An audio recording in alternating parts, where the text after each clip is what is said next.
फ्लेयर्स ग्रेनिटो हर घर की पहचान। કુંભારના ચાકથી શરૂ થયેલી સફર આજે ચીનને હંફાવીને વૈશ્વિક ફલક પર ગરજી રહી છે. ભારતની કુલ સિરામિક નિકાસમાં 90% હિસ્સો ધરાવતું ગુજરાતનું મોરબી આજે દેશનું ગૌરવ છે. પણ પ્રશ્ન એ થાય કે આટલો વિશાળ ઉદ્યોગ મોરબીમાં જ કેમ ફૂલ્યો ફાલ્યો? કયા નવા સંશોધનોએ આ શહેરને વર્લ્ડ ક્લાસ બનાવ્યો? વર્ષ 2024-25માં 15,000 કરોડ રૂપિયાની માતબર નિકાસ અને લાખો પરિવારોની રોજગારી પાછળની અસલી કહાની? ચાલો જાણીએ મોરબીની આ અદ્ભુત ઉદ્યોગ ગાથા.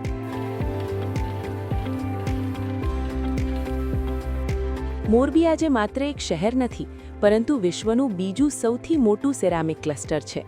અહીંની અનુકૂળ ભૌગોલિક સ્થિતિ, માટીની ઉત્તમ ગુણવત્તા અને કંડલા મુન્દ્રા બંદરની નિકટતાએ આ ઉદ્યોગના પાયા મજબૂત કર્યા છે.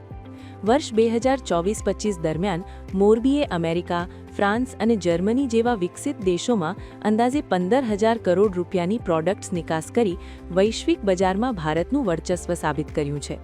એમને વિવિધ પ્રકારની જે સબસિડી મળવાપાત્ર યોજનાઓ છે, જેમાં વ્યાજ સહાય છે, કેપિટલ સબસિડી છે. એના સિવાય એમડીએમાં ધારો કે બહાર ક્યાંય ભાગ લે છે કોઈ એક્ઝિબિશનમાં, તો એની અંદર એમડીએની અંદર પણ જે સ્ટોલ રેન્ટ છે એની સબસિડી છે. ત્યારબાદ ક્વોલિટી માટેની સર્ટિફિકેટ એના માટેની સબસિડી છે. ત્યારબાદ પાવર કનેક્શનમાં આમ અઢળક સ્કીમો રાજ્ય સરકાર શ્રી દ્વારા અત્યારે હાલમાં અમલીકૃત છે. આ સફળતાના મૂળમાં આધુનિક સંશોધનો રહેલા છે. પરંપરાગત ભઠ્ઠીઓના સ્થાને હવે એનર્જી એફિશિયન્ટ ટેકનોલોજી, ઓટોમેશન અને રિન્યુએબલ એનર્જીનો વ્યાપ વધ્યો છે. સરકારના સિરામિક પાર્કના વિઝન અને આર્થિક પ્રોત્સાહનને કારણે આજે અહીંના 1200થી વધુ એકમો વાર્ષિક 60 લાખ ટન ઉત્પાદન કરી રહ્યા છે. આ આધુનિકીકરણના પ્રતાપે જ મોરબી આજે ગુણવત્તા અને કિંમત એમ બંને મોરચે ચીનને સીધી ટક્કર આપી રહ્યું છે. કોઈ પણ ઉદ્યોગનો વિકાસ ત્યારે જ થતો હોય કે જ્યારે ઇન્ફ્રાસ્ટ્રક્ચર અને બીજી કાંઈ જે મેઇન જરૂરિયાત હોય તે સરકાર દ્વારા પૂરી પાડવામાં આવતી હોય. દાખલા તરીકે સિરામિક ઉદ્યોગ માટે અમારે ગેસ અને ઇલેક્ટ્રિસિટી આ બે મેઇન વસ્તુ છે, જે સરકારશ્રી દ્વારા જ્યારે અમારે જરૂર હોય છે. આપણા વડાપ્રધાન શ્રી નરેન્દ્રભાઈ મોદીજીના 2047માં વિકસિત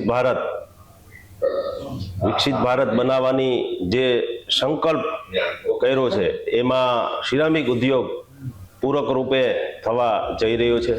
રાજ્ય સરકારની પ્રોત્સાહક નીતિઓ હેઠળ છેલ્લા 2 વર્ષમાં 2200થી વધુ ઉદ્યોગકારોને 115 કરોડ રૂપિયાની સીધી સહાય મળી છે. આ ઉદ્યોગ આજે અંદાજે 9 લાખ પરિવારોની આજીવિકાનો સ્ત્રોત બન્યો છે. આગામી વાઇબ્રન્ટ ગુજરાત રિજનલ કોન્ફરન્સમાં પણ મોરબીની વેલ્યુ એડેડ પ્રોડક્ટ્સ વિશ્વનું ધ્યાન ખેંચશે, જે વિકસિત ગુજરાતના સંકલ્પને વધુ વેગ આપશે.